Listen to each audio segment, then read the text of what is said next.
For the speakers today, we have ISIKLI, System Security Engineers Manager, ASELSAN.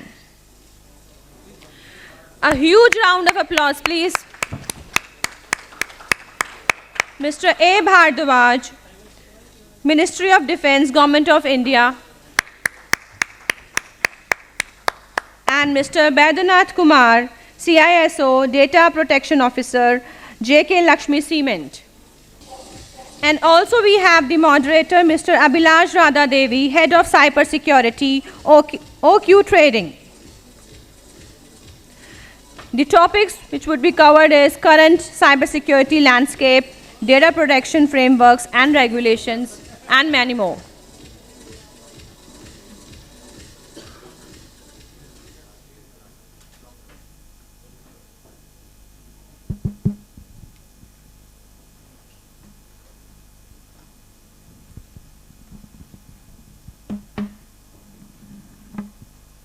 Over to you, sir.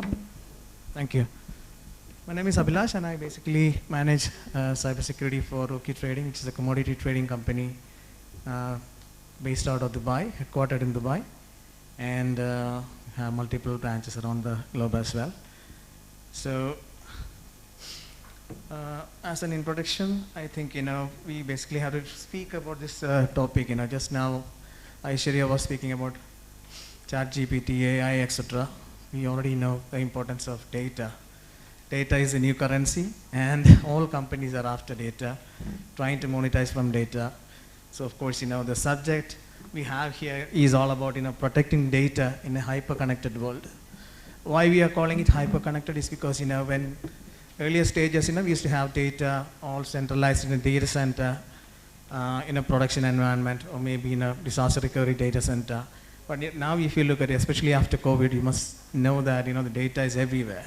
So basically, we have multiple services running on the cloud. We have on-premises data. We also have users sitting and working from different parts of the globe. So data is basically everywhere. How do you protect this data? This is what we are trying to discuss here.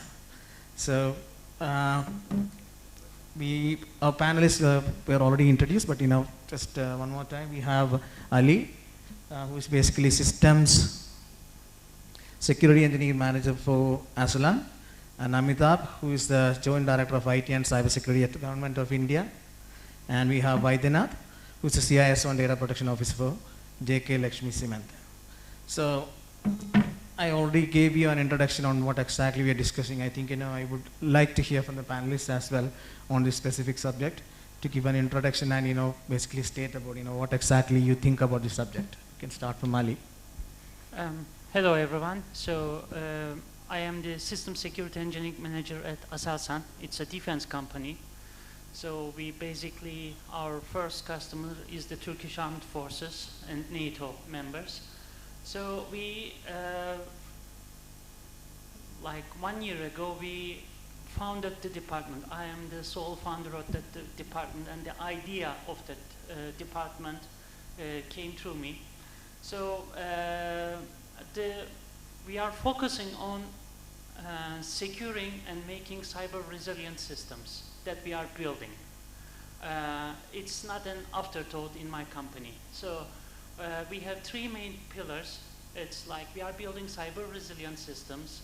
We do it by secure by design, and we deploy them securely. So it's crucial for us that everything that we are handling in the company, also through our supply chain, we are having a fundamental thought back in our heads, security. Can we have your insight on this, Amitabh? Good afternoon. Okay, at the outset, when I get to listen this term that data is a new oil, and probably this term was coined somewhere back in 2006, I beg to differ from this term, and I generally oppose this term that data is a new oil. It has been since ages that the value of data has been there. It is just corporate has realized the value of data. What I'm speaking here is my personal views. My organization doesn't have any backing to that. Since I come from military background, I give you context of that. Earth Shastra Chanakya, way back in Arthashastra, has made a statement about the intelligence, where he says that to win a war, nothing but the intelligence about the enemy is required. And to the audience sitting here, I don't have to tell that where does the intelligence come from. Intelligence comes from data only. Arthashastra mein, way back in about 2400 years back, Chanakya makes this comment. Some statement close to same was made by Sun Tzu. And later on, during the history of warfare, the importance of intelligence has changed the course of history. It is just very recently that corporate has been able to use the data for their purpose. That's the reason they've coined this term that data is new oil and it requires some kind of a security and protection. I personally feel that statement needs a better relook, and people in corporate need to have a second idea or see it from pragmatic view. Okay, now coming to the question proper, since data has become oil, you can say oil of the entire digital machinery, certainly it's required to be well taken care. Data is not rather used, it is used, reused, and at time abused to make certain benefits. These kind of practices on data which suit one kind of entity need to be curbed. I rest my observation at this point. Other points I'll progress as we discuss. Yeah, that was really interesting. When you basically speak about it from a historic perspective, of course, data has been of value. It was just that, now we started monetizing it. We basically know that, we can make money out of data. So from Baidyanath, your point of view, what exactly do you feel about this? We, especially because of the challenges that we are having, it was like Aishwarya was talking to us about, what kind of challenges we can have. AI is fully based on data, for example. What do you think is the way how it should be from a data perspective? Yeah, exactly. If you see in the modern age, cybersecurity is something which is of prime focus, right? All the corporates or enterprises, whatever you talk about, any sector, manufacturing, BFSI, retail, e-commerce, all are dealing with cybersecurity challenges, and that needs a modern outlook. How we are going to deal with the notorious criminal in this modern landscape is something which is very challenging, right? And the reason is very simple. If you see with the advent of Industry 4.0 or 5.0 lately, right, a lot of digital accelerations are happening across the industry, and to adopt that, something which is very important, that cybersecurity has to be there at the prime focus. Okay, so when we talk about even OT space also, operational technologies, okay, their cybersecurity focus is not that much, right? Because why? Because most of the things is perceived from IT security lens, right? And with the advent of the new sophisticated ransomware attacks, right, or even social engineering attacks also, where you have seen that the spear phishing attacks have gone or blown out of proportion, right? And the way hackers are coming to you, those all need a redefined approach to modern cybersecurity. And that's why it is very important to look into consolidated cybersecurity approach from proactive, even which covers complete, preventive, detective, as well as responsive controls. Okay, so these are very important, and because with more and more industrialization and growing demands, right, in manufacturing sector, if you see, particularly even the OT systems and manufacturing systems are no longer air gapped. They are somehow connected to the internet, and the problem is that how we are understanding the sophisticated malwares in the OT side also, which is operational technology. So those all needs a redefined approach where consolidation, IT-OT convergence, and even with the advent of, you can see that we are dealing with a lot of IoT components also, right, where we are talking about the edge computing these days, right, where you have to more and more compute and processing at the edge near the data source, and how we are going to train the AI models. So those all things are a big challenge, and that's why it needs we all talk about precision, predictive AI or conversational or generative. But in cybersecurity, something which is precision AI, which works, because when you have to deal with a lot of cybersecurity incidents, precision is of the most important, right? And when it comes the importance of that, how you are going to triage your incidents in SOC, right? And that's the way we are investing, looking into the cybersecurity portfolio, where IT is not the only aspect, right? It has to be looking from all the angles, covering the 360 requirements, where IT, OT, convergence, consolidation, everything has to be talked about, along with the vision of the enterprise SOC, which covers IT and OT in conjugation. That's all. Thank you. So basically speaking, you spoke about what exactly we can expect in the next 5 to 10 years from your own industry's perspective.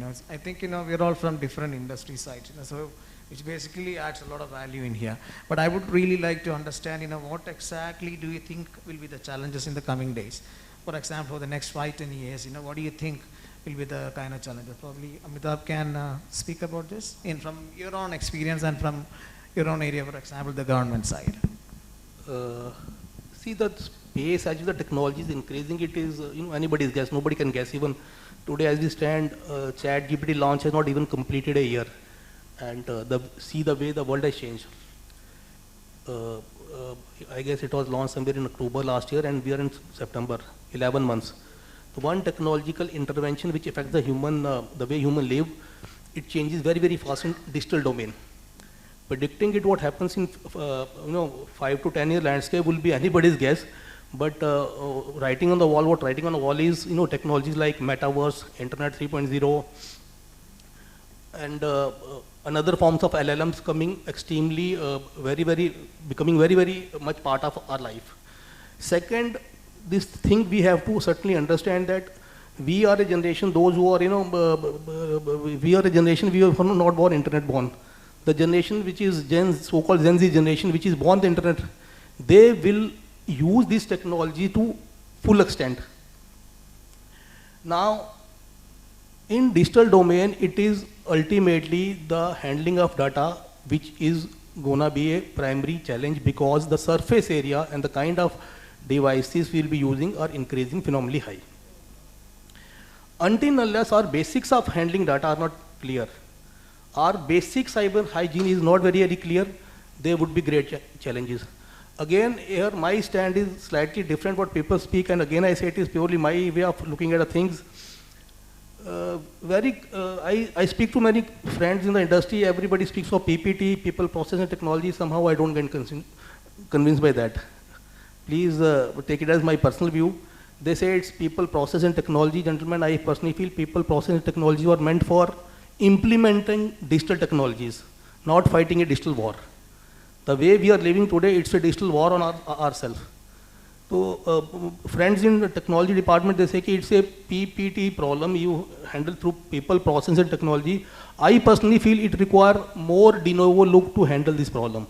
Our basic, two things are certainly very important, that is awareness and cyber hygiene, privacy and security by design.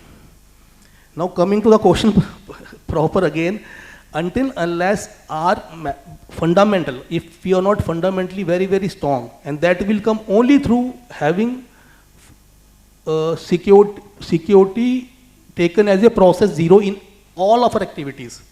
We can't have that method of, in any technology, getting a technology first and then thinking of the frameworks. I'll give you an example. 2017, this project Maven, which made a news in USA. I don't know, people you would have heard of about. It was using AI, ethical use of AI, and Department of Defense has contacted one of the big tech giant, and there were about 5% resignations. We will not get into where AI used for warfare. Look at Russia-Ukraine war, what's happening.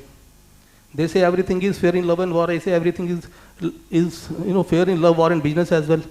When it comes to ethical use of technology, it is anybody's guess. The previous speaker talked about all good use of AI. About 6 months back, all big men in technology were telling to stop the AI research and then, firstly have the framework and then go toward developing AI models. But nothing moved on that. Taking all this complexity into mind, only thing we can survive is and we can look at the challenge holistically is by having privacy and security by design, and our basic understanding as a user level has to be very, very clear. Thank you, Just, Amita. yeah, just wanted to add, because the challenges you asked, right? So it needs some, even I will add something which is very practical and methodical approach also, right? Obviously, you can't gauge the cyber security from sitting 30,000 feet and talking theoretical things and all. That's the way because being a technical CISO, I completely believe that you should, as a CISO or a security expert, you should be having all sort of access, how your preventive, your detective and responsive controls are working all together. And the challenges lies ahead, right? What was the question. So obviously, if you see the sophistication in ransomware attacks, it is something which has blown out of proportion, and I will explain you how. Because finally, in case of ransomware attack, you have not to fight with, particularly you can say that affiliates who are actually targeting you during your ransomware attack. You have to fight with the initial access brokers who are passively sitting in your network for long periods and remaining undetected, passively scanning your network, how they are looking into complete network topology, what are your connection points, how your patching servers work, how your data encryption, backup encryption is working, what is the strength of encryption, then how backups are working, right, to the remote sites, off-site backups, all those things. When they gather these all information, they pass on this information to affiliates, and affiliates are something who are coordinating with ransomware as a service these days, right? And if you see the latest Conti or any of the APT groups report, the speed and accuracy, that is also an area where ransomware attacks are getting targeted. So for quality of your software, you do certain sort of tests, right? And the same way ransomware tests are also done to see that how effectively, how quickly they can encrypt the complete data, including your backups also. So finally, you have to fight with to remove your initial access brokers. Organizations are not able to find that gap. They are sitting inside the network, doing all the job. Your all security systems are working, but not able to detect that. Are we going to detect our initial access brokers and remove that? Most of the organizations, whatever they are getting targeted, if you see in those cases, something where all their intelligence gathering, information gathering, everything was getting done since long. And at the day of attack, you suddenly realize that, I am getting attacked. So this is very important, fundamental. The second thing, the challenge lies ahead with the, all World Wide Web, right? It works on HTTP protocol. So HTTP 3 is something which is coming, right? And when HTTP 3 will be there, it will be fundamentally alter the mechanism of the internet itself by introducing QUIC as a protocol. Because as of now, if you see, HTTP 1.1 or HTTP 2 works on TCP only, fundamentally. All the security systems are tuned to work on transmission control protocol. But the moment it is getting changed to QUIC, it is certainly a very, you can say that nightmare for even the security team also, right? Because the tool need to understand how QUIC works on UDP and all, and how those even attack related traffic can be investigated. So these are the important things. With the sophistication of phishing attacks, how you are going to conduct your cybersecurity drills in the organization. Because educating the employees with the generic content, days are gone. Your developers need a focused training on WASP related vulnerabilities. Your OT guys need it, particularly focused training what and how OT threats are there. Your IT team needs a focused training, manual coaching. Those all things are required after doing the drill.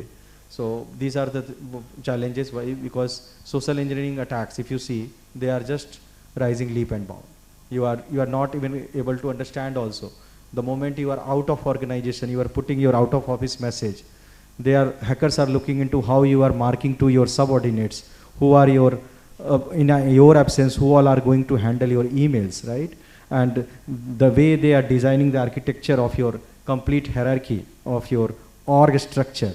And then they are targeting with the sophisticated business email compromise emails that, I am CEO of your company, I am calling you to do some transaction, immediately do it, And you are thinking that it is from your top executive, you immediately respond, get caught. Yeah, understood.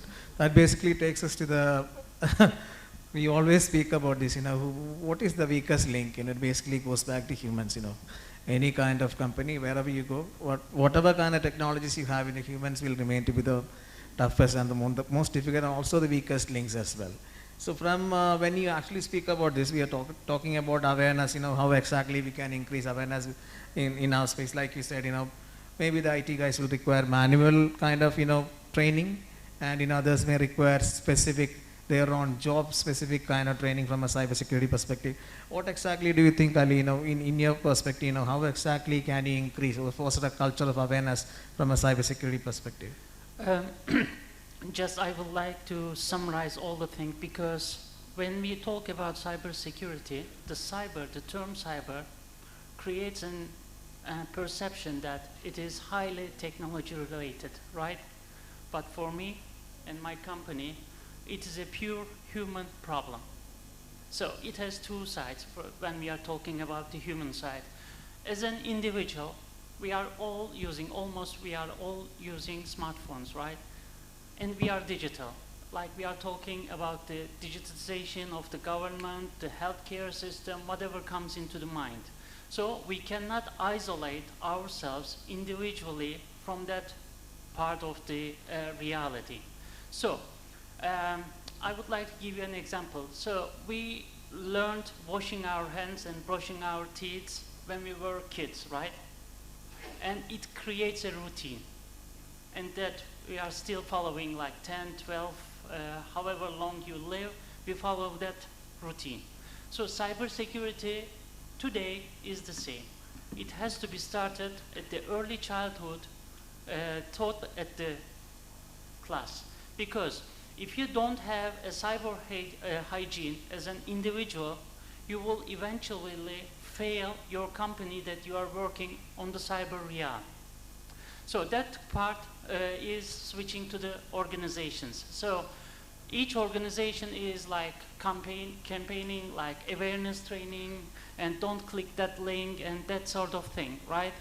So if it's not part of your daily routine, you will fail in your organizational life. That's for sure. And we are talking about AI, advanced technologies, and everything else. But all the attacks are originating with simple facts, with the very, very fundamental things that we are teaching, talking, and exchanging ideas on cybersecurity. We're talking about advancement, but we are failing on the fundamentals. So that lies because of the talent and the competence of the cybersecurity workforce. People are graduating from the universities, or there are some graduation programs that you follow the certifications and etc. And then you try to become a cybersecurity professional, and it takes time, like 5, 10, 15 years to advance, to gain your knowledge and experience in that world. So we, to overcome this, we have to teach the cybersecurity at the university level, and the fundamentals starting from the elementary school upwards. So if we become like cyber aware personnel or human beings around the globe, that will contribute to the cybersecurity problem. And the other one, on the business side, I see that still, and I strongly believe this, cybersecurity is still a technical problem for the organizations. It's not part of their business yet. But in reality, cybersecurity should be organizations and also the government's part of business. It must be a core business service. It must be handled at the core business level. So that's my point on this. Excellent.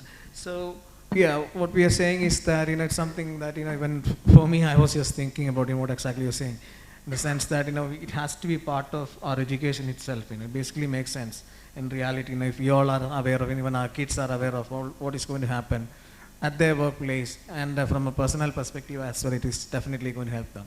But based on what is happening, we spoke about challenges, we spoke about awareness, all of that. Based on what is happening, what do you think could be the strategically where exactly should our skills and expertise be? Amitabh, can you probably? Sorry, please repeat the question again. Yeah, what I was trying to say is, we spoke about awareness, we spoke about challenges as well. So in the coming days, where exactly should our expertise and our focus should be? As a country, from a data perspective, also from a cybersecurity perspective as as well. a nation or as an organization? As an organization. Right.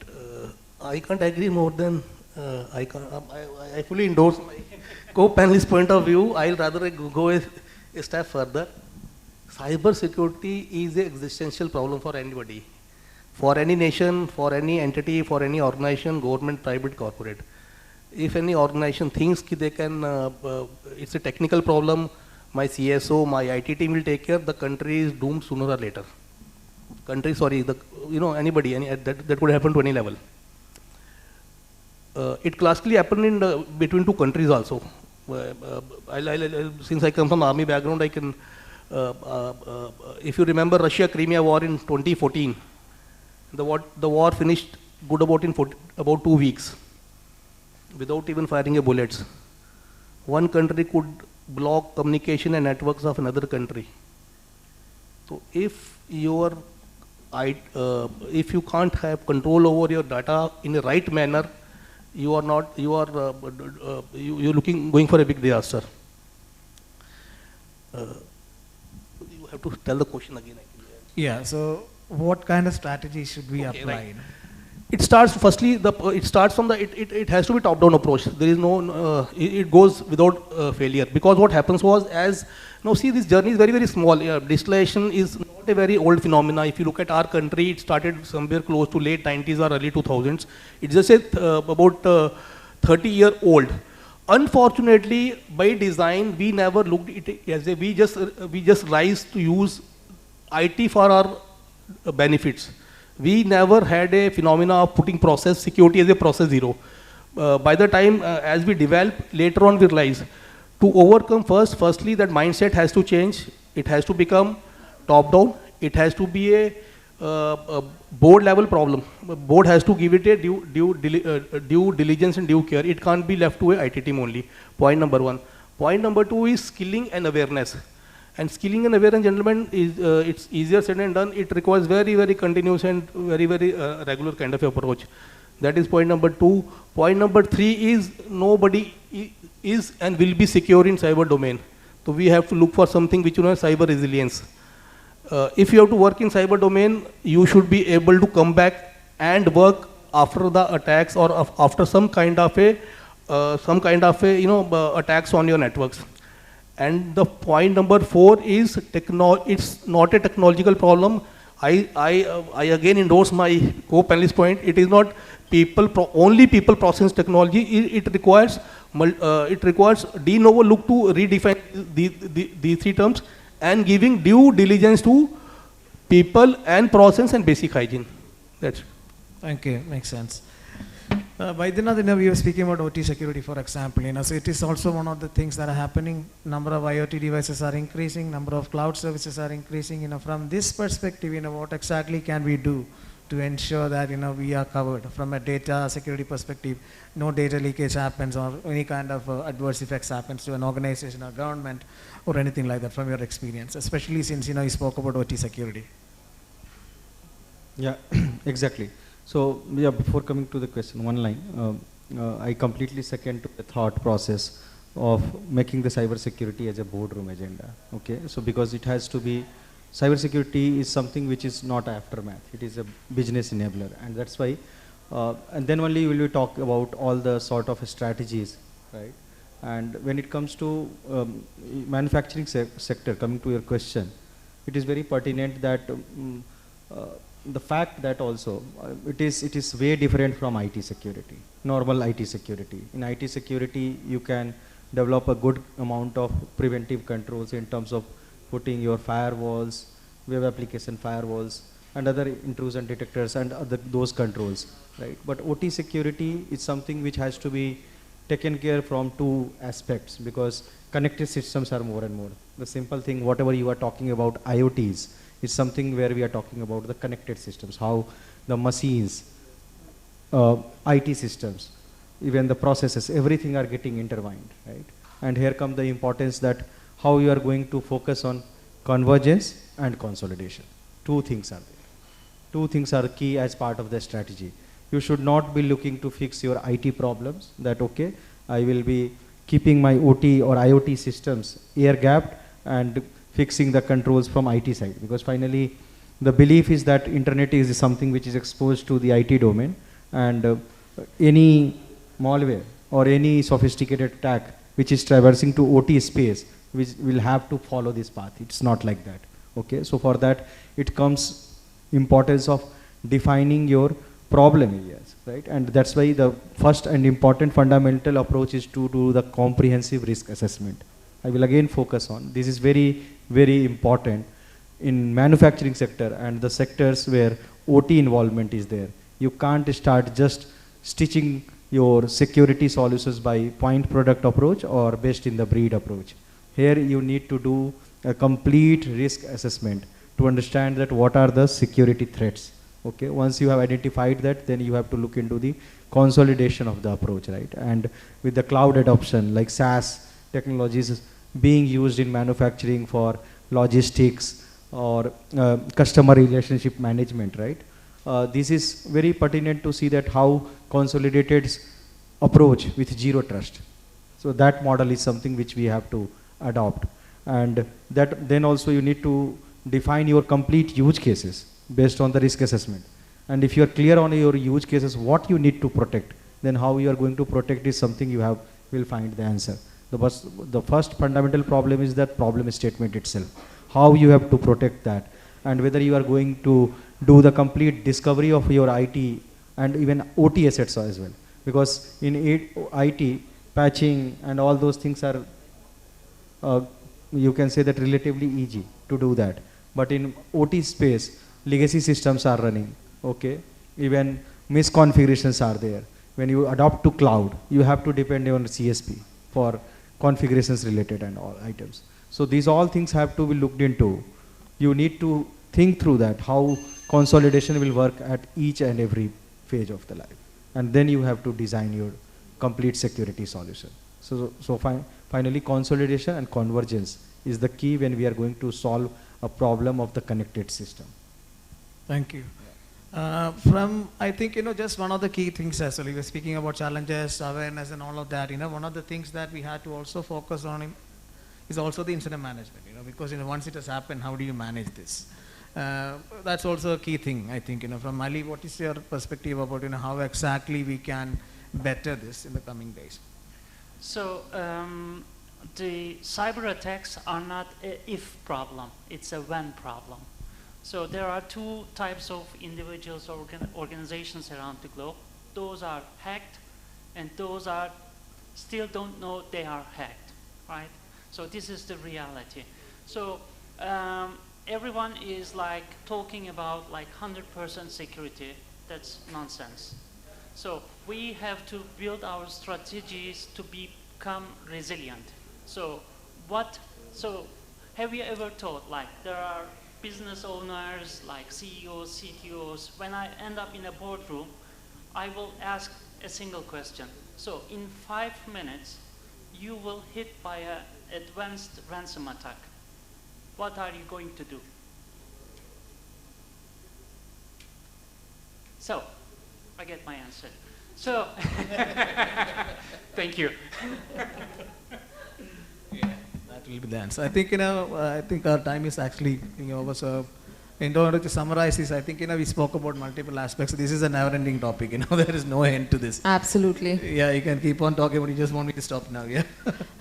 Yeah. So I think, to summarize this, we have multiple strategies we spoke about. For different industries, it will always be different. But from a boardroom perspective, you need to have that level of support. Comes down to the technologies that we're using, like Amitabh mentioned, it has to be security by design. Then it comes down to awareness, you have to be, as a user, you have to be trained from, as Ali suggested, probably it should be a part of our curriculum itself. So all these different strategies together can actually help us from protecting our data, especially since, we are hyper-connected, cloud, data centers, remote working, all of that. All of these can be covered using this. I would basically let you speak about or summarize, if you have any points on whatever we discussed now. Ali, probably just, 1 or 2 words. Yeah, yeah. Yeah. So to summarize that, okay. So privacy by design and security by design and privacy by design. These are the something where organizations have to focus. Comprehensive risk assessment, user awareness, upskilling, and even solving the problem at the root level, understanding the fundamentals of cybersecurity, because whatever the sophisticated attacks are, they are just going to compromise the fundamentals, right? And some sort of misconfigurations or lapses, right? So those all things needs to be covered properly. That's all. Thank you. I think, time has definitely run out. So I think, if you have any questions, 1 or 2 questions, you can ask the panelists. So very interesting topic, I'm sure there must be one question. Anyone? Yes. Okay, 1 second. Let me come to you. By a ransomware? So, so first, am I prepared for a ransom attack? I mean, do I have backup systems? Do I have fail-safes? And did I check them regularly? Because a lot of organizations are making backups, but they don't bother to go back and check whether that backups work, or they could recover from that backup, or they are just building a, how can I say, a hot site, but they never test. I was in a hotel, okay? They installed a generator, but no one tested the generator.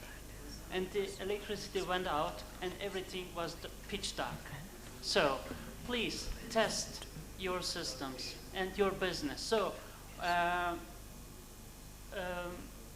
cybersecurity should enable the business. It shouldn't be in front of the business. And so we have to just review our policies, our strategies to help advance our business. So that's would be my points. Of course, there are more. Yeah, just I want to add the practical, how you can recover if a ransomware attack happens. So obviously you need a good EDR solution, which is endpoint detection and response. So first thing, if it needs to be prevented. If it is not getting prevented also, then you have IR services, which is incident retainer, response retainer services. Through having a good EDR solution, you can roll back the ransomware incident also. The second thing, you must be having the delayed offline backups. If you have kept that, obviously because the moment ransomware attack is happening, it is going to encrypt all your connected backups, which is synchronized backups. Whether you have disaster recovery sites, 3-site, 4-site architecture, whatever, it will be getting encrypted in the real time itself. But if you have the tape-based backups, that you have to plan how you are going to keep that backup. And then also you need to see that your RPO and RTO objectives, how much RPO hit you can take. So accordingly you have to strategize your backups, and then from the tapes you have to recover, and you have to see the even encryption strength of the tapes, how we are storing that. All things will be coming in, because geographic location is also very important. You have to be relatively or completely sure, absolutely sure that okay, whatever the backups you are keeping, that is somehow is completely ransom free. Yeah. I'll give a pessimistic point. If you're not ready and you don't practice this thing 10 times, so you will never recover from ransom. You have to make your system cyber resilience, and you need to practice as if you've been attacked by ransomware minimum 10 times. Minimum 10 times. It's not you, it's entire ecosystem which has to be trained. So last man in the organization has to know what he is required to have done. So if not undergone the iteration, it has to come to muscle memory. If it is not in muscle memory, you are being attacked, you won't be able to survive the ransom attack. Perfect. Or you can pay and cross your fingers. Thank you very much. One. I think, that's it, right? Yeah. Thank you. Thank you all the panelists. Thanks Thank for you, your time. panelists. And may I call Mitali on the stage to felicitate the panelists and the moderator here.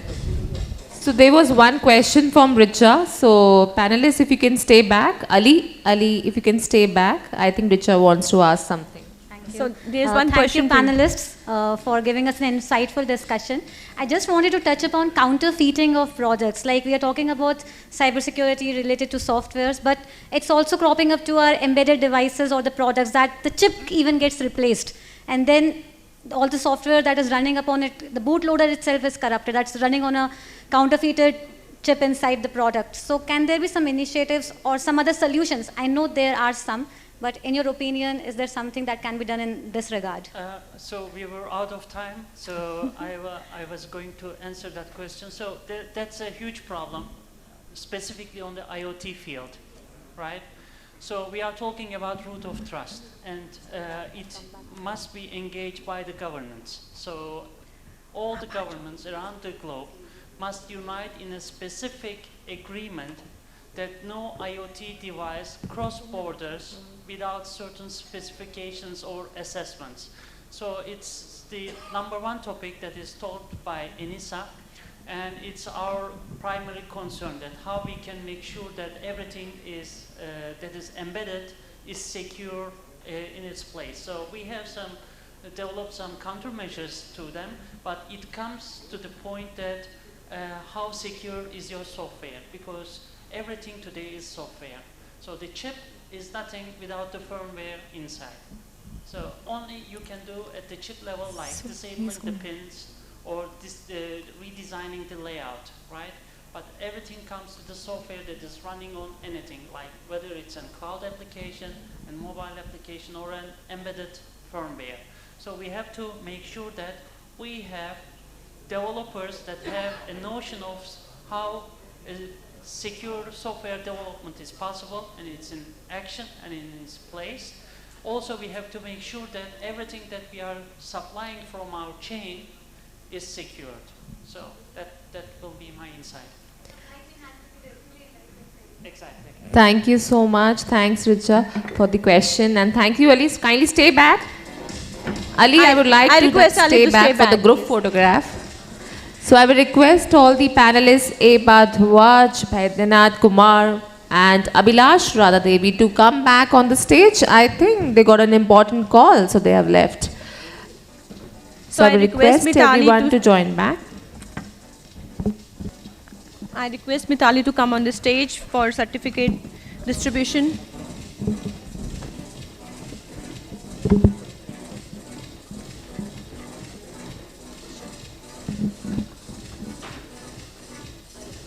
So first we have Mr. Ali.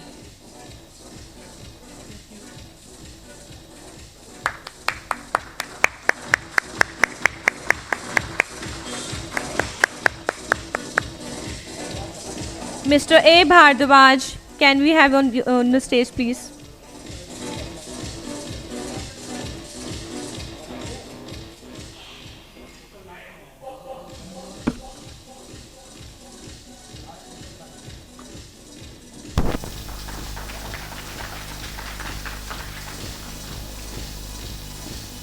Mr. Abhilash Radhadevi.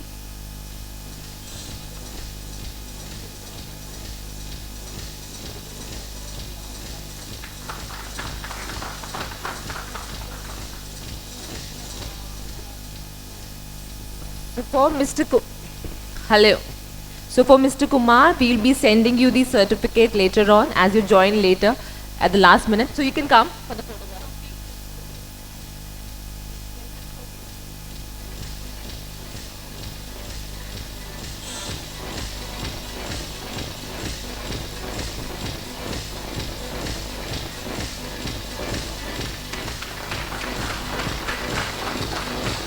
Mr. Baidyanath has been selected as the best speaker of the day.